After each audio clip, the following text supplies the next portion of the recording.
तीन वृक्ष पितरों के तुल्य हैं। पहला पीपल, दूसरा बट वृक्ष, तीसरा बेलपत्र का वृक्ष। बेलपत्र का वृक्ष कभी अनायास श्राद्ध पक्ष में आप कुछ भी ना कर पाए, कुछ भी ना कर सकते हो, तो एक पत्ते के ऊपर कोई सा भी पत्ता ले लो, चाहे पान का ले हो, कोई पीपल का ले हो, कोई भी पत्ते के ऊपर एक पुड़ी, थोड़ा मीठा थोड़ा नमकीन रखकर अपनी कामना कर कर अपने पूर्वजों के लिए इन तीन वृक्ष के नीचे 16 श्राद्ध में किसी भी एक दिन आप वो भोजन को रखकर आ जाइए। अपनी कामना कर कर सुख का अनुभव होगा, पितरों को शांति मिलेगी। एक जट्ठा और मट्ठा की कथा हमने पहले कही है, वो भी हमारे पेज पे डली हुई है, आप उस पे से निकाल कर सुनना।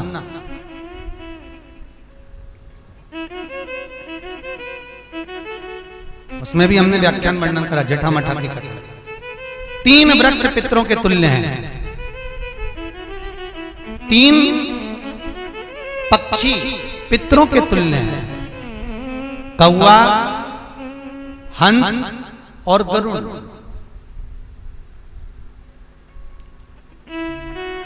एक कौवा और एक श्वान कुत्ता, ये दो ऐसे होते हैं जिनको 20 मिनट पहले, आधे घंटे पहले, एक दिन पहले, 24 घंटे पहले, 48 घंटे पहले क्या होने वाला होता है, कौवे को और श्वान को भान हो जाता है। क्यों? क्योंकि ये यमलोक में जहां यमराज निवास करते हैं, श्वान और कौवा उस स्थान का भाग ग्रहण करते हैं और इनको ये ज्ञान पूर्व से यमराज से प्राप्त होता रहता है, पूर्वभान होता है, प्राप्त होता रहता है। एक कौवा एक श्वान, कोई घटना घटने वाली होती है तो कुत्ता रोने लगता है, कोई घटना घटने वाली होती है तो कौवा आकर बैठ जाता है, कोई आ रहा है तो कौवा आएगा, कोई भाव सूचक है तो कौवा आकर बैठेगा। दरवाजे पर कैसे, उसका भी भान है, अटारी पर कौवा कहां बैठा है, दरवाजे पर कौवा कहां बैठा है, किस स्थान पर कौवा विराजमान है, उसका भी भाव हमारे शास्त्र में वर्णन है।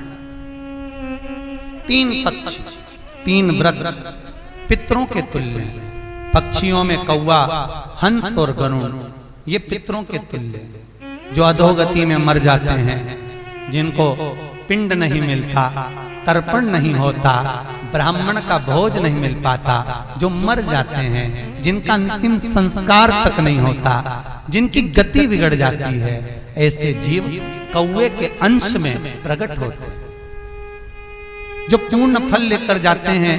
पितृलोक में जगह नहीं होती, बैकुंठ में जगह नहीं होती, कहीं अगर जगह नहीं है देवलोक में, तो इनको कौवे के अंश में, गरुड़ के अंश में या हंस के अंश में डाल दिया जाता है।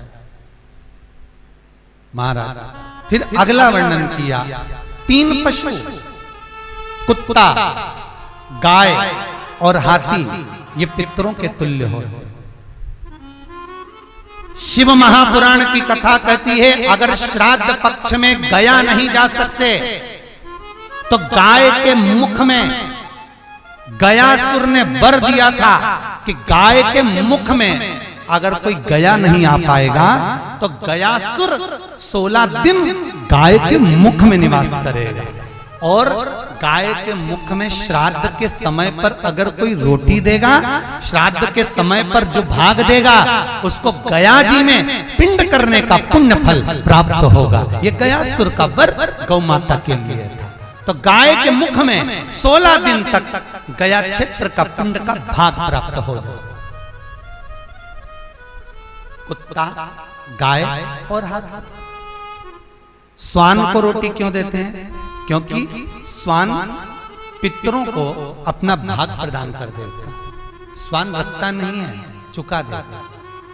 फिर तीन जलचर है महाराज जो पितरों के तुल्य हैं, मछली, कछुआ और नाग। पिंड जो बनाया जाता है वो पानी में दिया जाता है, मछली जिसको पाती है वो पितरों को प्राप्त होता है।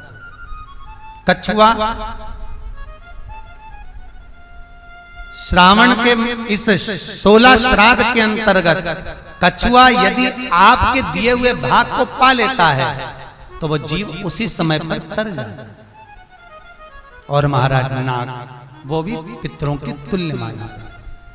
इन 3 पितरों के क्रम का वर्णन किया गया है। भगवान शिव ओगड़दानी बट का वृक्ष के रूप में ब्रह्मा को बना देते हैं और शंकर बटकेश्वर महादेव के रूप में विराजमान हो जाते हैं। ऐसा सुंदर प्रसंग शिव महापुराण में वर्णन किया।